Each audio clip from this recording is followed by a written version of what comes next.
Everyone, welcome to this episode of the Optimism Show. Today we have Willy from Nounspace, a Web3 OG and a two-time founder with two exits before Nounspace. So amazing journeys, like in different spaces before he ended up in Web3 and building Nounspace. Welcome, Willy. It's a pleasure having you here today. GM Kris, thanks for having me on. Glad to be here.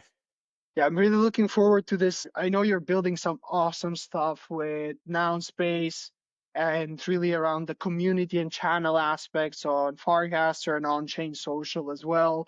But also, I know Nounspace and everything you're building, it's built on so many different layers, which I would love to touch on and dive into. So just briefly, like actually before we get into the layers and more the philosophical aspects of things, like with Nounspace, you're building something that can really help communities and token communities thrive. And from what I understand, your aim is to make the job of community managers and the founders a lot easier in the first place. But I know also Nounspace evolved throughout the months and since it was founded. So currently, what is the big vision with Nounspace? Like, where are you actually headed? What is that North Star? Yes, great question. So, Nounspace, when we first started, we were focused really on users, end users, and consumers. And we are a customizable Farcaster client. So, our vision was that the future of social is customizable and full of mini apps. We see this big trend towards mini apps, especially as AI lowers the barrier to deploying a mini app basically to zero. Um, and you compare that to deploying a full app with its own, brand, its own product, a standalone domain, where you're basically trying to get users to like leave social and come check out your app. We felt that social is where it makes sense for these mini apps to live and be accessed and shared and discovered. And every user is unique, and we wanted to give users complete freedom to express themselves and share whatever content, functionality, and vibes is important to that user.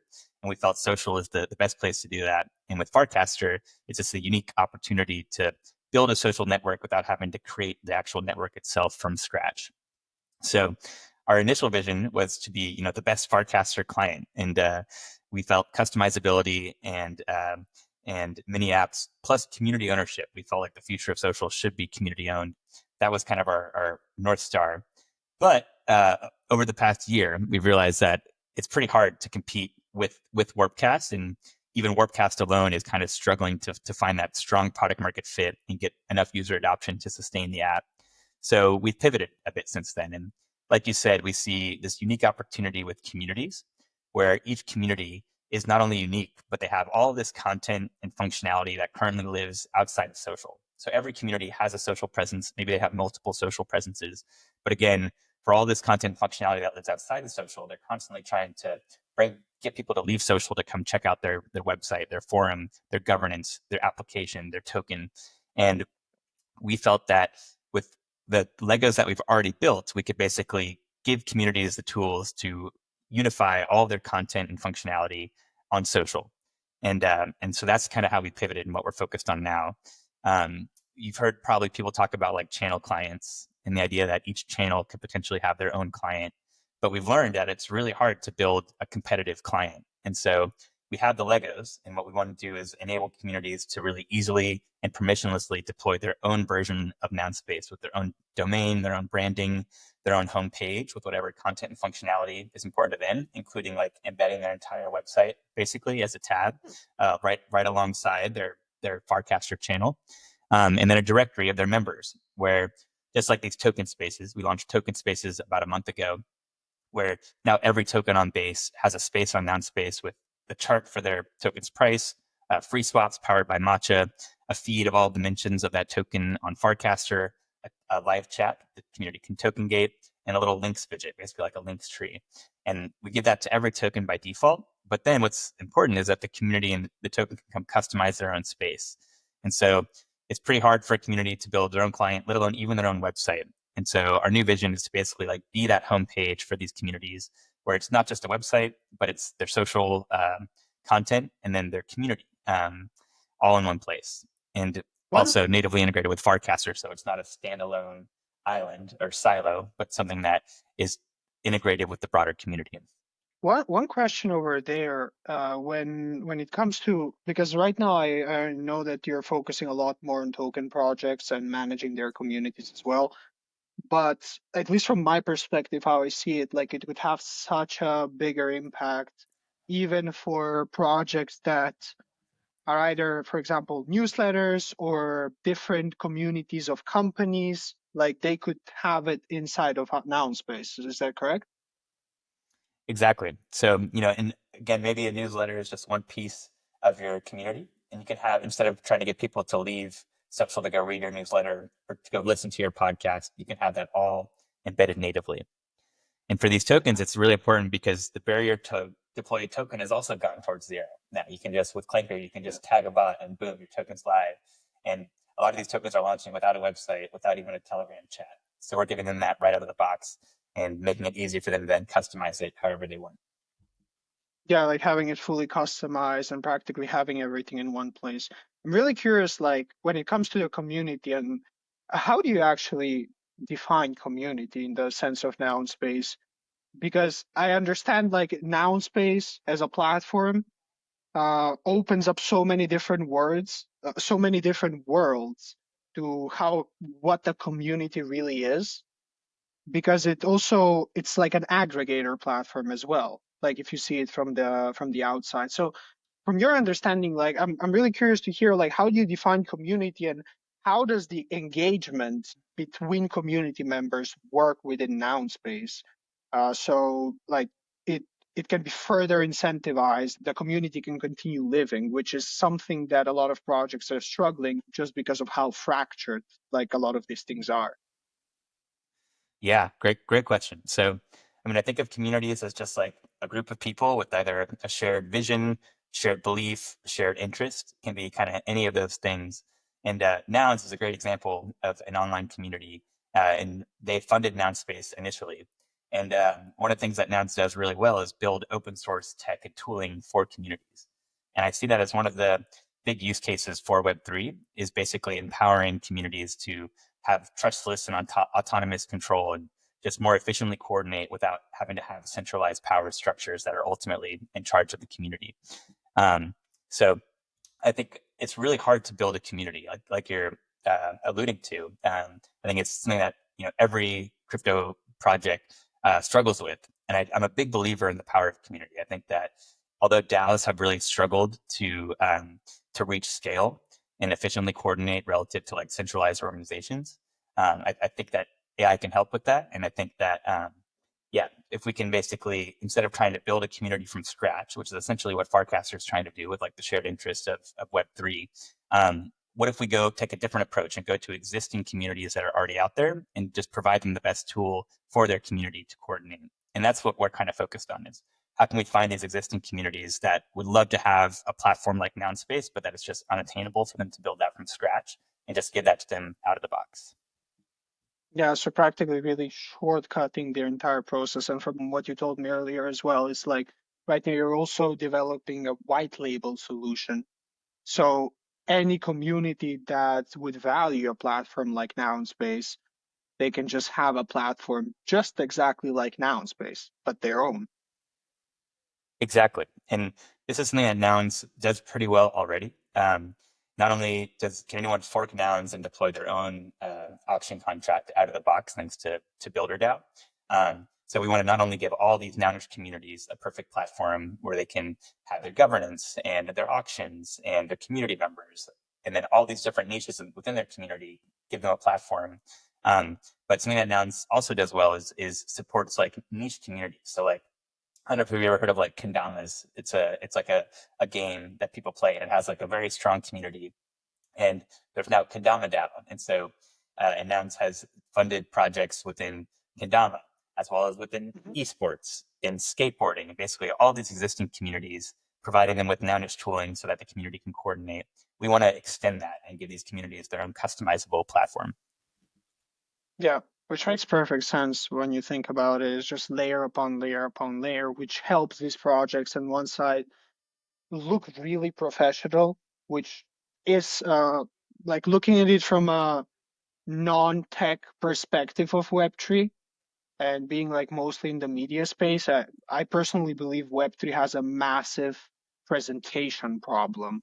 And a lot of amazing projects and great founders are struggling just because of that.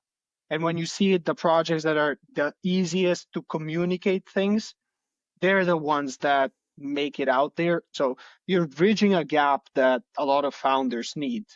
Although, how what do you think? Like, do you think a lot of founders actually realize that they need something like that, or there's some convincing needed? I think so. I think as a founder, I think you're in this.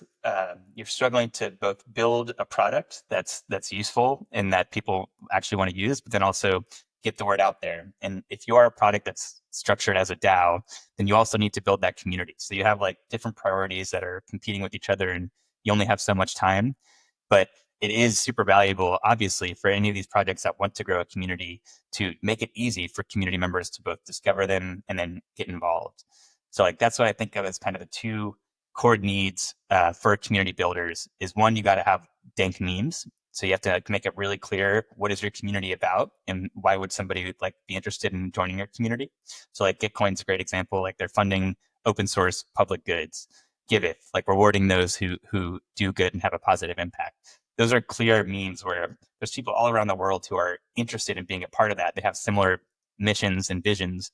And now that they know that there's this community that is all about that, then they can come join that instead of trying to do it on their own. But just so the first part is dank memes, letting people know what your community is all about, why they'd want to join. And the second part is that good user experience for actually onboarding into the community. So once someone hears about it, how do they actually get involved? How do they participate and contribute? And ideally get rewarded with ownership. Like that's one of the beautiful opportunities that we have here in Web3. We have the tools to do it, but it's still much easier said than done. And the tooling is still getting built out. So we are very lucky to have so many great tools already, but still it takes time and effort to set that up. And it's very hard to do that while you're also trying to build a product and get product market fit. So our hope is that we can help make it easier for these communities to provide that great user experience and then onboard members and then make it easier for these members to coordinate and get shit done.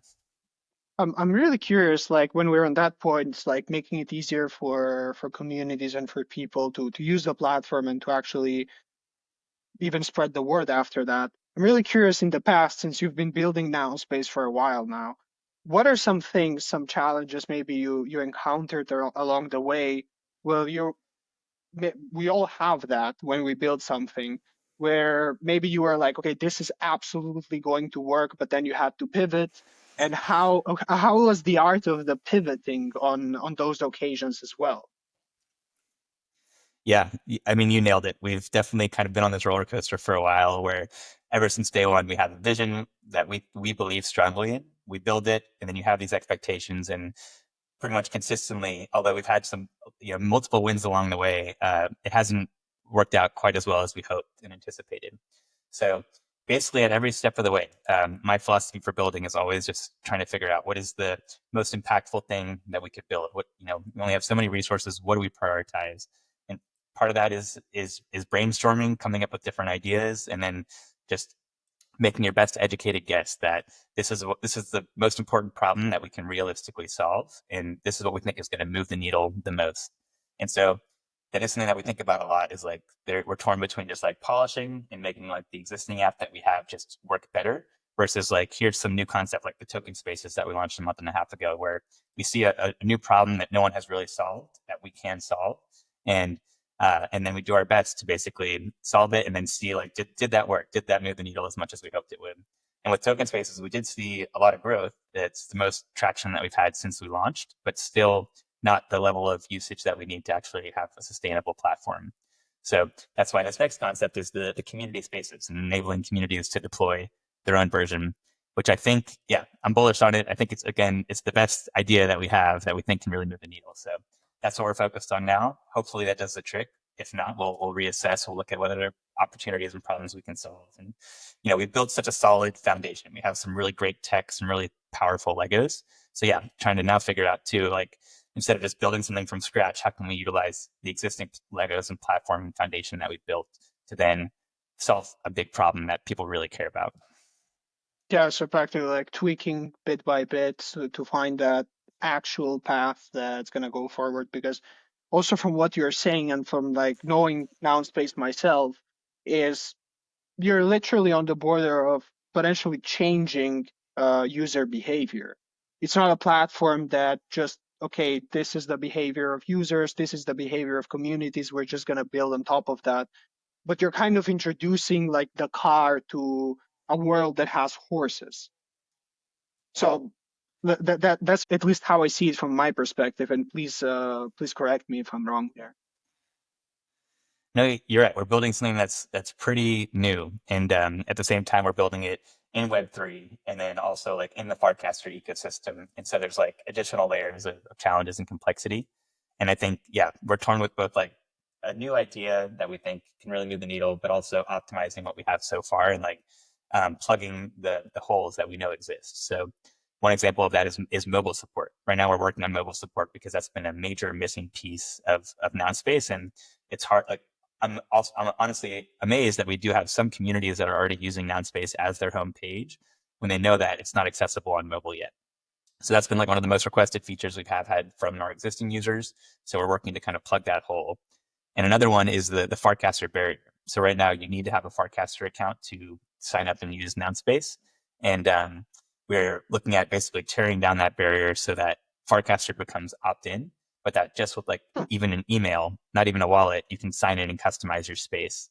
And that will just open up our potential pool of users exponentially.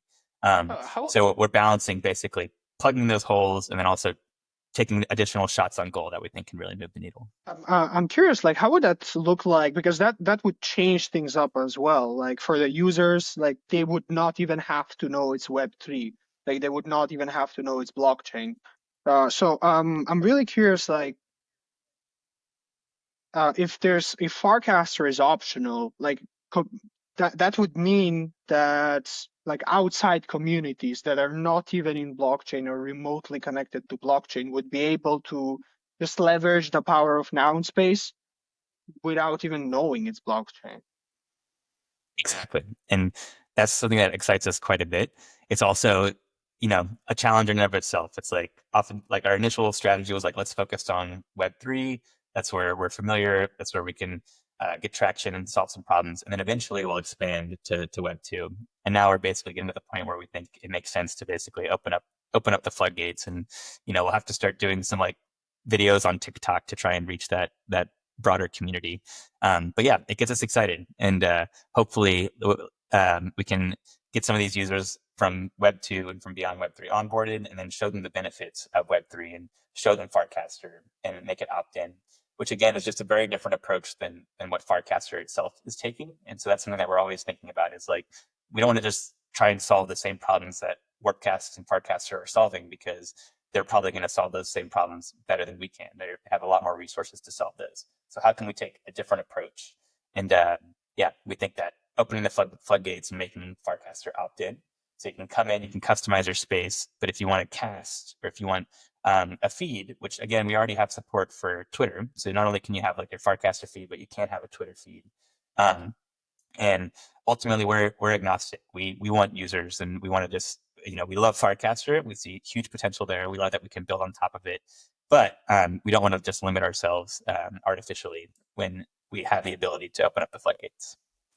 Yeah, which makes perfect sense when you think about it. And since you're looking at this more of a, it's a much bigger lens than just Farcaster. I'm really curious, like, what is your, because right now communities, at least from what I've seen, a lot of communities out there, especially maybe Web3 and crypto communities, kind of all look the same. So I'm really curious, like, I'm going to take a bit of a tangent here. Like, how do you think communities, especially on-chain communities, could look like a year from now? Or let's say Nounspace accomplishes its vision, its mission. How would that change communities? How could communities feel in the first place to the end user, the community manager? What would change over there that maybe we're not accustomed to seeing, at least not that much today? Yeah. That's an awesome question. I think to your point, communities, a lot of them do look very similar, but they also are all unique. And just because one community has governance doesn't mean another community also has governance. But if a community does have governance, they should be able to have that governance exist on social. And so I think the general trend that we expect to see is one, more communities just congregating online. And by giving the tools, communities the tools to do that, then it can make it easier for that to happen. And then two, communities being more decentralized. And so right now, like if you look at traditional communities, they are very dependent on like a core group of people to lead the community and to coordinate everybody. What we'd like to see is opening communities up so that any member can more easily contribute and be a part of that community. And it's not just dependent on that core group. Uh, so yeah, governance tools like HATS protocol, and then social itself as a way to basically elevate these community members and give them a platform to express themselves and share their contributions to the community or start movements. Yeah, those are kind of the two trends that I would expect to see. And also AI. AI is just going to change like everything. And I think I'm hopeful that AI can help solve a lot of the challenges that DAOs have had with scaling. And like an example of that is with NounsDAO. NounsDAO, I think, is one of the gold standards of communities in Web3, where we have hundreds of members that are actively coordinating and allocating a significant treasury. But we're starting to see like the challenges in that. Like if you have a proposal that takes 15 minutes to review and consider, and you have 100 people reviewing that proposal, that's 1,500 minutes of human hours that you're basically like spending to execute a single proposal. And if you try to scale that up to 1,000 members, now it's 15,000 minutes basically, and those costs start to add up. So yeah, AI. All I know is that AI is going to change things significantly, and it kind of feels like there's like a timer, like a ticking clock where um, I feel like we have to deliver something powerful in the next couple years before the landscape just changes. Now's a great opportunity to deliver something, and we're trying to think about how can we build in a way that we're going where the puck is going, and as AI improves, we're a great platform where it becomes easier to customize your space. It becomes easy enough for anyone with an idea can deploy a mini app and then have that share that and get rewarded if their mini app is successful. So we hope that we're building in the right direction to be ready for the changes that are coming.